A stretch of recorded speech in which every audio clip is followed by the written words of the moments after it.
नमस्कार, जोहार। अब वन न्यूज़ झारखंड देख रहे हैं आप। क्योंकि अब चुनावी माहौल है और जनगणना 2027 की शुरुआत हो चुकी है। जैसा कि आपने 1 मई को देखा था, सीएम हेमंत सोरेन ने भी सेल्फ इनोमिनेशन कर लिया है। एसआईआर होने वाले हैं झारखंड में, लेकिन कई चीज़ों को लेकर थोड़ी से कन्फ्यूज़न में भी लोग हैं कि भैया सेल्फ इनोमिनेशन करना तो है, लेकिन करें तो करें कैसे। तो इस वीडियो में हम आपको बताएंगे कि आप घर बैठे कैसे इस जनगणना में शामिल हो सकते हैं। ये पूरी प्रक्रिया देखिए इस वीडियो में। इसके लिए सबसे पहले आपको se.census.gov.in के पोर्टल पर जाना है। वहां जाकर आप अपना राज्य चुनेंगे। केंद्र शासित प्रदेश में अगर आप रहते हैं तो उस पर क्लिक करें। वहां जाकर आप अपने पूरे परिवार की सारी जानकारी भर सकते हैं। लेकिन सबसे अहम बात यह है कि इसमें आपके परिवार के जो मुखिया हैं, यानी जो हेड हैं, उनका मोबाइल नंबर आपको दर्ज करना है, जिसके बाद आपके फ़ोन में एक OTP आएगा। उस OTP को दर्ज करके आप उसे सत्यापित कीजिएगा।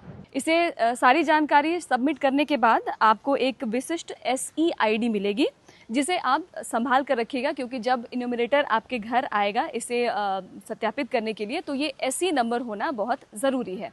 लेकिन फिर भी चिंता करने वाली ऐसी कोई बात नहीं है। अगर आप इसको मिस कर देते हैं तो क्योंकि आपका मोबाइल नंबर इससे रजिस्टर्ड है, तो आप उस मोबाइल नंबर से भी इस SE नंबर को दोबारा प्राप्त कर सकते हैं। और सबसे इम्पॉर्टेंट बात कि जैसे कि बार बार आप सुनते हैं कि आपको डॉक्यूमेंट्स बहुत सारे जमा करने पड़ेंगे और बहुत सारी चीज़ें भी इसमें अपलोड करनी पड़ेंगी, तो इस प्रक्रिया में ऐसा कुछ भी आपको करना नहीं पड़ेगा। बस आपका मोबाइल नंबर आपको सत्यापित करने के लिए देना होगा और किसी तरह के डॉक्यूमेंट्स को आपको अपलोड करने की ज़रूरत नहीं पड़ेगी। हाँ, बस एक चीज़ का ध्यान रखें कि आप इसे भरते टाइम आपने जो भी जानकारी दी है वो पूरी तरह से सत्य हो। सबसे ज़रूरी चीज़ ये है कि ये जो जनगणना होनी है ऑनलाइन, इसके लिए आपको भारत की सीमा के अंदर होना ज़रूरी है। यानी कि आप भारत की भौगोलिक सीमा के अंदर है, तभी ये ऐसी जो सेल्फ इनोमिनेशन है आप कर सकते हैं। और बाकी दूसरी चीज़ ज़रूरी है कि आपके मोबाइल में इंटरनेट का कनेक्शन होना चाहिए। एक बात और आपके लिए इसमें एक और सुविधा दी गई है कि अगर आप भरते फॉर्म अगर आप चाहें तो इसे स्टॉप भी कर सकते हैं, उसी समय आप सेव कर दीजिए और बाकी जानकारी आप चाहें तो दोबारा इसे ओपन करके आप उसमें भर सकते हैं।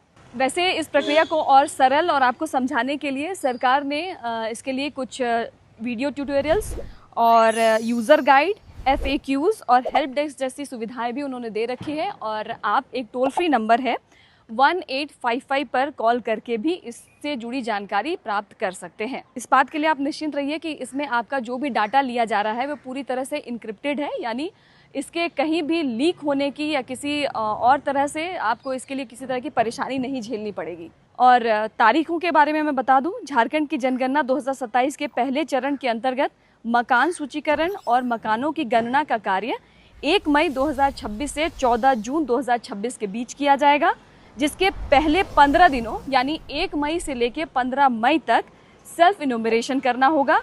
यानी आप सभी सेल्फ इनोमिनेशन 15 मई तक कर लें, जिसके लिए आप https:/se.census.gov.in पर लॉगिन करके कर सकते हैं। लेकिन ये उनके लिए है जो ज़्यादातर टेक फ्रेंडली हैं, जो मोबाइल यूज़ करते हैं। लेकिन अगर आप मोबाइल यूज़ नहीं करते हैं तो घबराने वाली कोई बात नहीं है कि घर पर आकर भी इनोमिनेटर इन सारी चीज़ों की जानकारी लेगा और जनगणना में आपके सारे डाटा को सत्यापित करेगा। तो चलिए, इस बार निभाइए अपनी जिम्मेदारी और जनगणना के लिए कर लीजिए तैयारी और साथ ही देखते रहिए अब वन न्यूज़ झारखंड।